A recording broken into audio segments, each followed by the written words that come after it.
Hi, it's Rudy Burkhardt speaking again. This is Cut Your Lead Times 5, and the view is still worth the climb. In fact, we're going to try and show you how much it's worth because we're going to go through the financials of a model company.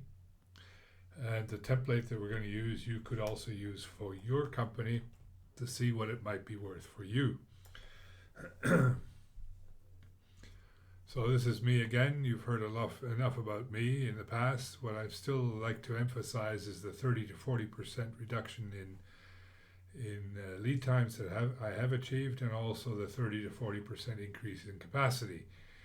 Uh, just like to emphasize that. My phone number's up there should anyone want to call. So this time, we've talked about my introduction, the lead time problems, the potential for improvement. In other words, what will the improvement bring for your customers and for you? A couple of implementation stories. Now we're going to talk about cost or operating expense plus the investment you might need, the time it can take, and the return on investment that you can achieve should you do it for your company. Every company will be different. So why not use the template that I have? You can play with it as much as you want, and then you can decide, yeah, this is for me, or no, it's not. So to estimate your cost, profit, and ROI, you need to put in your target. I've put here 50%, and the model will be using 50%. I will also have one version where we cut lead times by only 20%, and assume only a 1% increase in sales. You need to assume the sales increase that you might achieve. I've put in here 4%, and one of my models will have that 4% in it.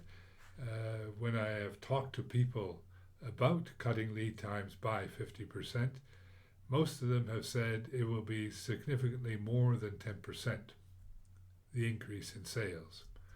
The other things that you need to be able to do the calculations is you need your current production lead time. You should have a touch time that is less than 2 days if it's a 20-day lead time. In other words, less than 10% of your current lead time. And you need your sales cost and investment data, which comes from your profit and loss statement. What you've got here are the assumptions that I have made for the models to come, at least for one of them, and you'll see what they mean. So the target I have set for the model was a 50% cut in lead time. The production lead time I've assumed was 20 days in the current state and 10 days in the future, which means that the WIP today is 20 days and in the future it'll be 10. I've assumed an inventory buffer for uncertainties to be added on to the inventory that the lead times above imply of 33%. That's to deal with the uncertainties that come from uncertainties within your production. It comes from your supply, and also the uncertainties that might come from the market. Your finished product inventory lead time plus a 33% buffer again would be 27 days, and in the future 13. One of the things that I did was to value finished product inventory at the raw material value. I did that so that we can really see the cash impact on your working capital, and not whatever the normal valuation of working capital is of finished product or any other semi-finished or WIP is. The valuation usually contains some value add, and that value add is cost that you have every month. It is not something that you save. What you do save, if you have less inventory, is the value of the materials that you have bought at materials price. So that's what we've done. It hurts the result, or rather, the result I achieve is a little bit less than what you would normally expect if you use the normal valuation. It's just a little bit more honest. Your current sales are 10,000 here, or 10 million, or whatever, and 10.4 million is what I see in the future. Then the sales increase due to the shorter lead time is then, of course, 4%. Materials cost as a percent of sales I have assumed at 48%. I used 48% not to use 50, which is close to what most people have. Receivables in terms of days outstanding, what people owe you is 40 days, which I did not change. The same sort of thing, the payables, that's the money you owe to others. Your raw material inventory in days stays at 20 days. Your WIP declines by 50%. Your finished product days supply also declines by the same amount because you don't have to wait so long for the stuff to arrive. And the operating expenses I kept the same at 4.7. Fixed assets are also maintained the same. With these assumptions and the 50% cut plus the 4% increase in sales, you get these numbers here.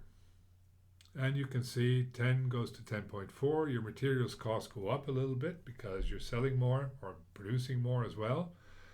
Your gross margin, of course, goes up correspondingly. Operating expenses stay the same. You don't need more people or any more costs to produce just 4% more. Your profit then goes from 500,000 to 708. Return on sales goes from 5 to 6.8%. Your working capital is 1732. It declines to 1479 because of the shorter lead times. Fixed assets don't change, so your total investment is these numbers here, which means your ROI, return on investment, goes up from 13 to 20%. A nice little jump. So here's the alternative that I created with just a 20% cut in lead time and a 1% increase in sales.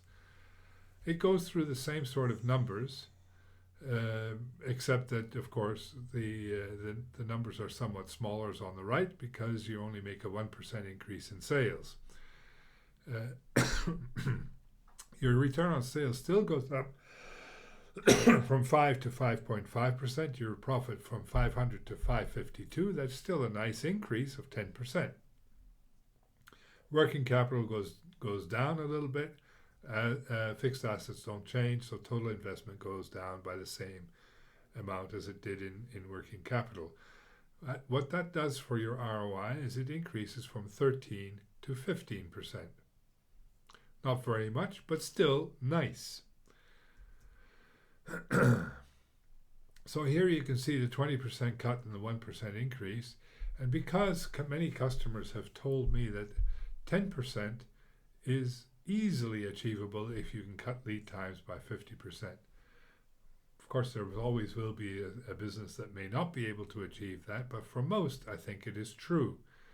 So if you use 10% as the increase in sales, you get these numbers. And I'm not going to go through all the numbers again. They've been done on the same template. Your return on sales goes up from 5 to 9.3%, and your ROI goes from 13 to 29%, more than doubles, just from a 10% increase in sales. Wouldn't you like that?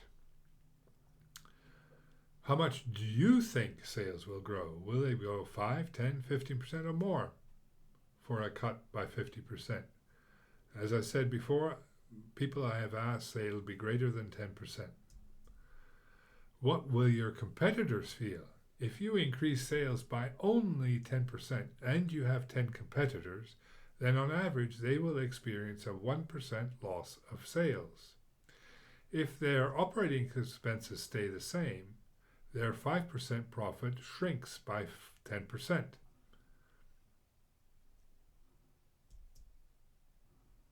So how much would you invest to get these kinds of results?